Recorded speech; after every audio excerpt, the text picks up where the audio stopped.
And this is going to be, hopefully I don't have to edit too much, but hello YouTube, this is the beginning of my recording. So I just had everyone read some soapstone examples for themselves from the last article. I have the article open behind me, and now I kind of want to get some of your opinions. I want you to share soapstone. So I'm just going to go through my list, right? I created a randomized list of students. I'm going to make sure they're here before I call on them. All right, that student's not here. All right, awesome. You're here. So let's just go through it, right? Obviously, the ones who go first are going to be a little bit easier. But who is the speaker, right? Who is the speaker? That's the first part of soapstone. Who is the speaker? Faith, can you share who the speaker is? Yeah. Is Brent Bruin. He is a 12-year White House diplomat, director of global engagement in the White House, and specialized in strategic communications and influence. And what I really loved about your response is that you included like who they were, right? They included like not just their name, but also who they are. I think I kind of put that in there for you in one of the I put that in the example to help you out. But obviously, if you were reading an article yourself, if you were in the real world, you would have to look up that information yourself, right? You have to figure out who they are. Who is this person that is speaking? What is their position? But yes, that's the speaker. You always want to get all of the details. It's not just their name. It's also what is their position? What are they doing? It's both of those things. So next, let's go ahead and move on to the occasion. So what would you say the occasion is? Can I get? Let's see. I'm gonna make sure they're here. Sorry, there's a lot of these names I'm still learning. Is this Kaylin? Kaylin? Correct me so I can get it right. It's Kayleen. Kaylin, I got you. For occasion, I put that it was the lack of control of disinformation and how everyone in the White House was brushing off the topic. So the occasion is the brushing off of the topic in the White House, and the and you said all the information like going out. Was there anything like specific that you think it was that like specific incident, the hearings that were going on, that sort of that was like the occasion that's what caused the author to write it?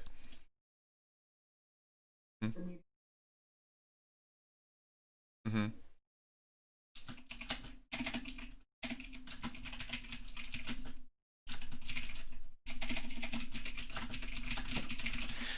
So if this author, right, is writing about online disinformation and the government and tech giants aren't doing enough to fight back, what sort of prompted this to happen, right? You have the hearings in the with the government where they actually met with CEOs of these platforms and they weren't impressed, right? This author was not impressed by that. There's the meeting they had themselves at the White House Situation Room. So all of these things like sort of built up to like I gotta get this out, right? I gotta write something. I gotta write my opinion on this. Um, so next, so that's the occasion, and then who would you say is the audience? Remember, try to be as like specific as you can. Obviously, you're not always gonna be able to say like you don't want to say like specific people, but you also don't want to say like Americans or adults or something, right? You want to be like a little more specific. Gavin, what did you come up with, or what did you hear for the audience? Kind of said that just any part of the general public that was listening, particularly the topic around this. Mm-hmm.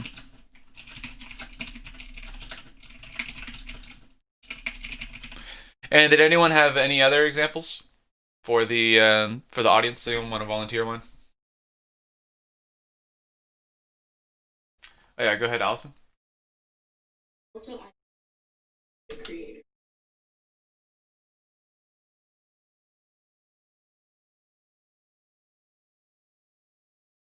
See, and again, sorry, I'm just double checking.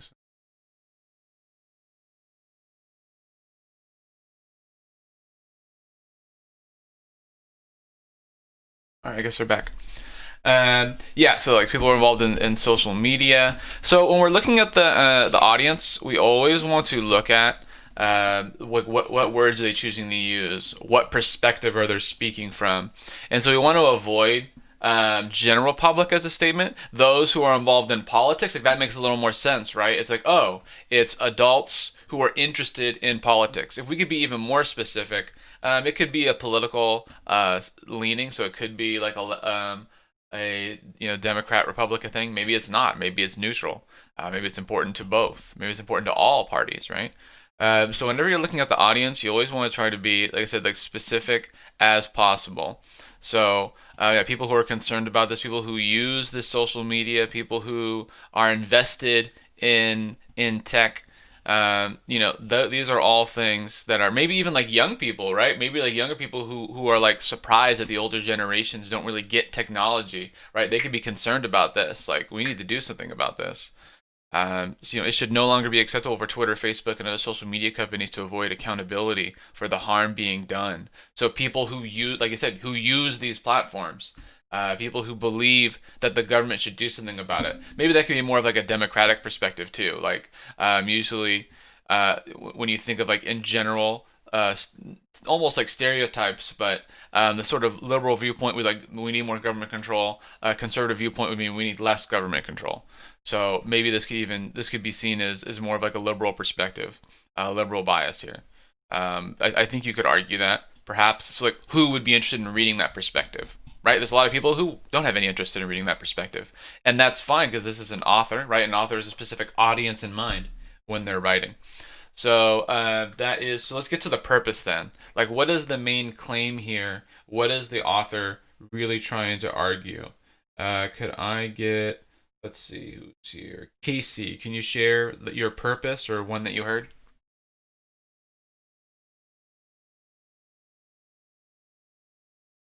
Impact text users the campaign against it.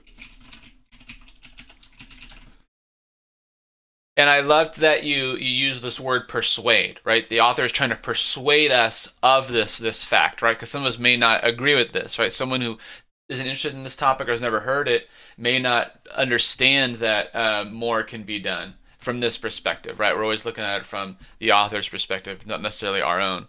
So they're trying to persuade us that this is true. So yeah, very, very clear and very to the point. And then what was a tone? What was it? Did anyone have any? I kind of actually I created its own page for tone to help you all out with that. What did you get for the tone, or what did you hear for the tone? Jordan, what did you get, or what did you hear? Jordan, something. Yeah. Oh, okay. Oh, I appreciate you reminding me of that. Thank you. So definitely, if you weren't here, if you're ever not in class, always, just make sure you're following along and feel free to like copy down some of our answers and double check them and do that for yourself just to help you out. This is all informational. It's all we're just trying to learn here. Ashley, what did you get? I was concerned because he was describing how he was worried that the companies weren't doing anything, nor the government. Interesting. So concerned tone. So that's so I'm thinking like that's kind of like a negative, right, or a critical viewpoint. I think that's pretty clear. Even if you didn't write concerned yourself, right? I think it's pretty clear that it's a kind of a negative or critical tone, a viewpoint that this person is coming from. So concern to me, like, well, why is he how would I know that he's concerned? Oh, it should no longer be acceptable, right? He's concerned. When I'm feeling concerned, I want to change something, right? I want to make it better. I feel like we're going down a path and it needs to be changed. They need to directly take on the manipulation of their sites. It's baffling, right? I'm surprised. I'm concerned, right? I could just see him putting like I am concerned in front of like each of these statements. I could totally see that, right? I am concerned that the U.S. intelligence community's recent assessment was another reminder of how other countries are engaged in our politics, right? And that's kind of like a little test you could do. Is like, could I see the author saying this word out loud? But remember, we don't need to say these words out loud because we have these different strategies. We have pathos, ethos, logos. We have these a variety of ways to convey our feelings without having to simply state it. So that's kind of just a little activity I wanted to do at the beginning of class, was just to sort of discuss what you thought, what your feelings were about this topic. And so what I want to do now is just once again look at that rhetorical arc. I kind of went over. I created a page for you in the Canvas to kind of show you an overview of everything we're going to do.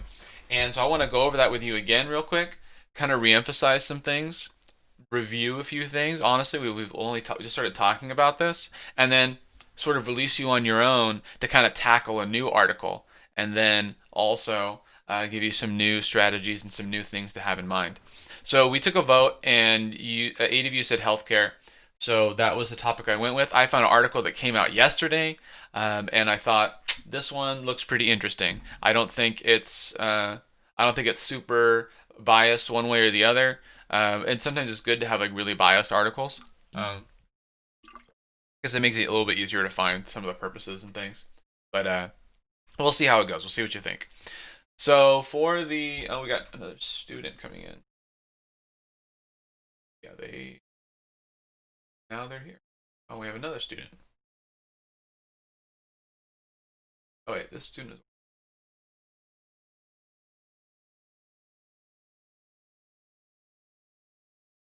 All right, maybe they got kicked out or something. Yeah, I see them. Okay, good. Want to make sure they're students. Welcome back, everybody. I'm going over the rhetorical arc again.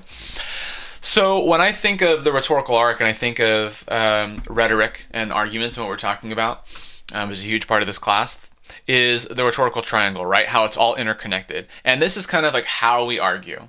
So the ethos is the speaker, it's me. The pathos is the audience. What's my emotional connection? The logos is the world around us, right? It's the facts and information. So these three things are connected. The speaker doesn't exist without the audience doesn't exist without the world, etc., right? They're all interconnected. It's how we argue. So the text itself, right, the thing that I'm speaking or writing to you, that's the who, the what, and the why, right? That is the soap, and that's what we use Soapstone for, right? We use Soapstone to discover, well, who's the one who's speaking, what are they trying to say it, and why are they saying it, right? The purpose. So Soapstone isn't something that we do necessarily like I'm asking you to do. We actually write it out in a chart. It's something you should always be thinking about. When you're reading, you should always be thinking, what is the purpose? Who is the audience? But these strategies help build that into you, so that way you're always thinking about it. How do we communicate, right? Okay, so we have the text. How does it communicate, though? We have diction, and that creates tone, right? Diction creates tone, the words we choose to use. Syntax is how we write. I can use sentence structure itself, and I can show emotion, emphasis, persuasion, right? I can use a really long sentence, and then I can stop and go, you need to listen to this. And now I'm using really short sentences, and I'm putting a lot more, just changing how I'm speaking, just changing the sentence structure affects how we communicate. Allusions to our past, figurative language to help connect our minds using imagery, using different forms of tense, right? I can show the past, the present, and future. All of these things go together to create these texts, to create how we communicate and how we argue. All of these things are rhetoric, and they're all interconnected. So when you're analyzing, you are analyzing these techniques and their effectiveness, not whether you agree, right? In a rhetorical essay, we're talking about rhetoric. We're not analyzing whether you agree or not. We're arguing their effectiveness. It's not your opinion yet. There is a persuasive essay, and that's where you're basically going to turn this around, right? The reason why you're learning this, the reason why we're looking at how other people use it, is that way you yourself can use it. And so the prompt will often ask you, how does the speaker use the techniques to show the purpose? But how do we find these things out? How do we find the speaker, the techniques, and the purpose? Through rhetorical analysis, through looking at these strategies. That's why I'm giving you all these words, is to help us best talk about it. So what I want to do is I want to continue to work on this when it comes to articles and other things. It's just an easy way to do it. We can do some speeches and things soon as well. So I want you to sort of read and annotate this piece for me today. I want you to find the best examples of the three appeals. You don't have to highlight everything, right? When I'm taking the test, I'm not going to have 40 minutes to analyze it. I have to analyze it quick. So I'm going to give you a short amount of time and just see how you do. I want you to analyze for the three appeals. I want you to look at the soapstone and try to figure out how the author accomplishes these various things. And something else you should always be thinking about is, what is the overall purpose, the thesis, the argument, or the claim, right? Are they trying to inform, argue, persuade, or counter? We'll then also create a thesis and turn in those annotations in the thesis in the Canvas. At the end of class, once we get a little closer, I want to sort of randomly assign you all sort of pieces of the rhetorical arc, and I want you to sort of research and find examples of those strategies. I want you to look them up. I want you to learn all you can about them, and then we'll come back and we'll each share sort of what we discovered about the rhetorical arc and what that means. So I have an article here for you today. It is called Transparency of Healthcare Pricing, a Big Win for Consumers. So it's talking about healthcare, right? That was our topic that we chose for today. If we go to Chrome, is it going? Yeah. If we go to the assignment today, that's what it says, right? It says read and annotate. I'm going to time you just for practice. It's not to give you minus points. Best examples of the 3 appeals and the soapstone.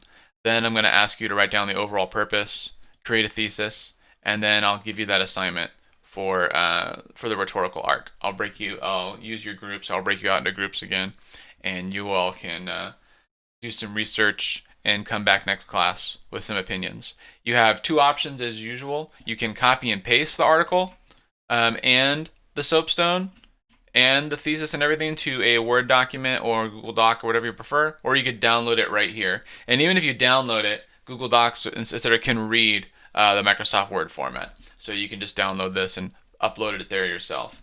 So you choose how you want to do that. So I'm going to give you all like 1 minute to just go ahead and get your document open. I just want you to open up the document and get ready to annotate. Does anyone have any further questions about what we're doing?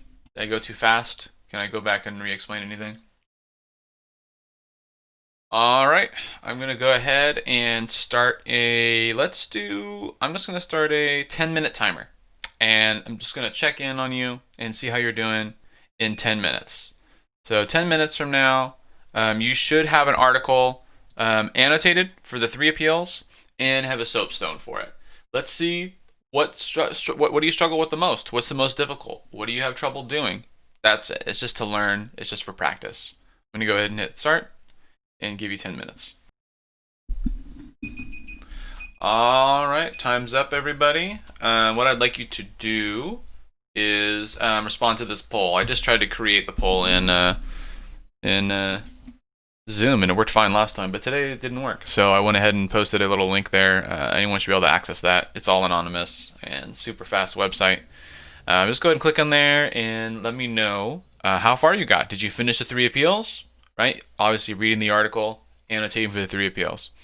Did you finish the SOAP part? Speaker, occasion, audience, purpose. Did you make it through stone? Right? You finished all of soapstone, but maybe you got really close. You didn't get quite finished. Or were you completely done? Like you were finished. You were sitting there with a minute or some time left, 30 seconds, whatever it was, completely done and finished. All right, so you got the 3 appeals. All right, so there we go. We got 12 votes in so far. Let's see how many we can get. I would like everyone to vote, but hopefully everyone gets a chance. So let's see what happened there.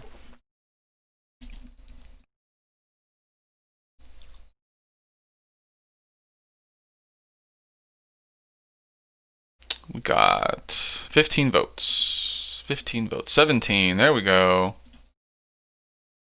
Okay. 18.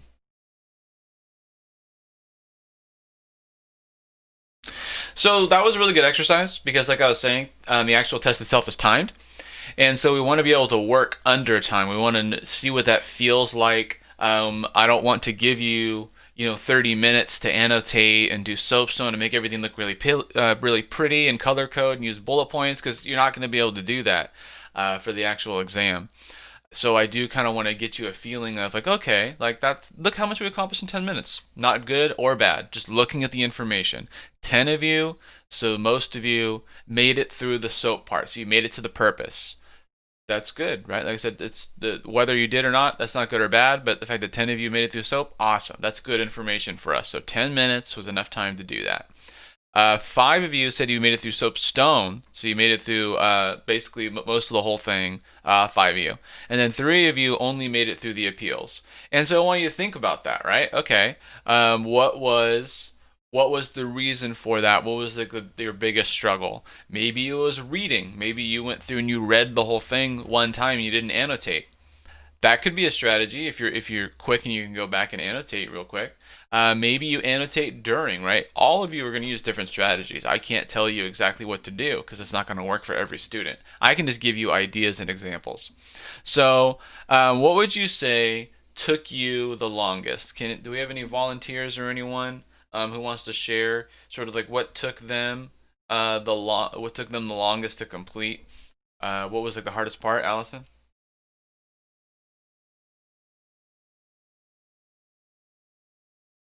See what I'm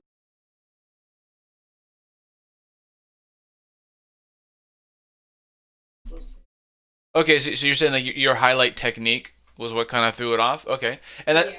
Mhm.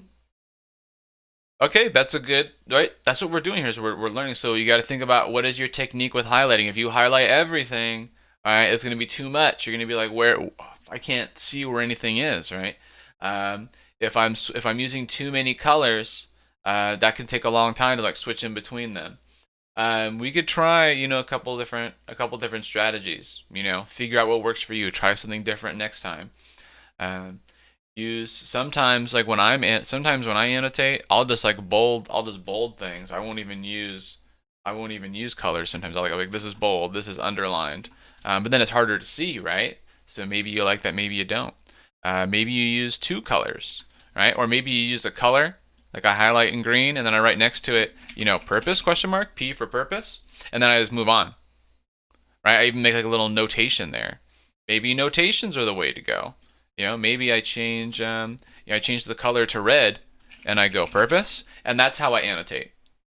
I just write a color in, right? Just getting ideas, getting experience. What else? Does anyone else struggle with something in particular? Is one of the appeals kind of a struggle? Did you have a hard time finding one of the appeals? Did you have a hard time finding the speaker? Yeah, Gabriel. What did you get?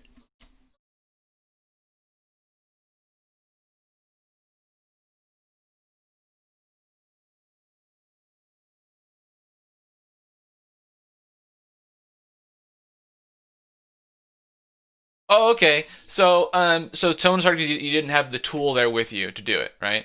Okay. Yeah, that's an excellent point because honestly, we're all still learning this digital thing together. If we were in class, you would probably have a notebook open, you'd have a binder open, you'd have all your tools right there, and it'd be a little bit. That's what you're used to. I wouldn't say it's easier or harder, but that's what you're used to.